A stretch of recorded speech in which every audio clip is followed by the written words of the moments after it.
अमां सभिनी खे भली कार चवां थी अमां जे पंहिंजे प्रोग्राम टुगेदर वीकेंड में।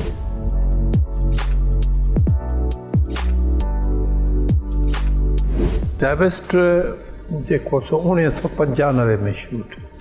हक़ीक़त में ज़ैबिस्ट ट्रस्ट जी शुरूआत उन खां अॻु में थी हुई 1989 में। मूंखे मोहतरमा शहीद 1992 में बोर्ड ऑफ ट्रस्टीज़ जो मेंबर नामज़द कयो। हिन वक़्तु 10 इदारनि खे हलाए पियो। हिन वक़्तु लाज़िम आहे अव्हां शागिर्दनि खे ॾिसो पिया त उन वक़्त जे दौर जे शागिर्द ऐं हिन वक़्त में जेको शागिर्द आहे उन में कहिड़ो फ़र्क़ु अव्हां ॾिठो? मूं 1952 में हाई स्कूल में दाख़िला वरिती। पहिरीं रुगो सरकारी तालीमी इदारा हुआ, हाणे गैर सरकारी तालीमी इदारनि अचण जे करे इहो वधीक अहम थी वियो आहे त उन्हनि जो पाण में मुक़ाबिलो थियणु लॻो आहे। अच्छा, नौजवाननि जी हिकिड़ी शिकायत आहे त पाकिस्तान में जेका आला तालीम आहे उहा महांगी थी वई आहे। ॾिसो, आला तालीम जेका आहे सॼी दुनिया में महांगी आहे। पाकिस्तान में जेके पढ़िया लिखिया नौजवान आहिनि उहे घणे भाङे मुल्क छॾनि पिया, उनजो छा कारण आहे? उनजो मसइलो हीअ आहे त अपॉर्चुनिटीज़ जो सुवालु आहे।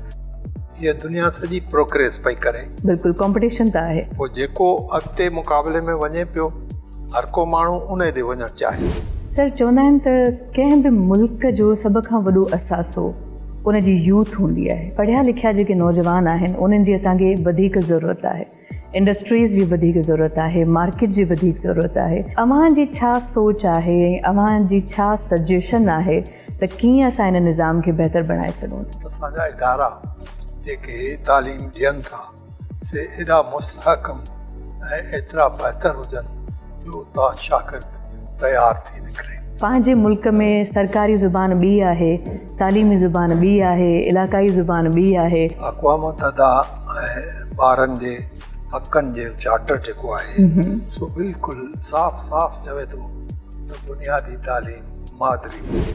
सर, तव्हांजा काफ़ी किताब बि आहिनि, कुझु उन्हनि जे मुतालिक़ ॿुधाइजो। मुंहिंजा 2 मौज़ू रहिया आहिनि। पहिरीं जॾहिं मूं लिखणु शुरू कयो त मूं पंहिंजो तिबी साइंस ते लिखियो, छाकाणि मुंहिंजी तालीम हो। मुंहिंजो मतिलबु इहो हो त आम ॿोलीअ में माण्हूअ खे पंहिंजे बीमारियुनि मुतलिक़ ॼाण ॾिजे।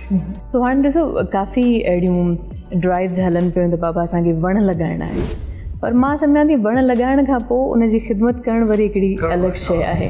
पर जेकॾहिं अव्हां ॿार खे इहा शइ सेखारींदो त हुनजे अंदरि नेचर जो अहसासु पैदा थींदो। ॿारनि खे असांखे हर शइ सेखारणी पवंदी।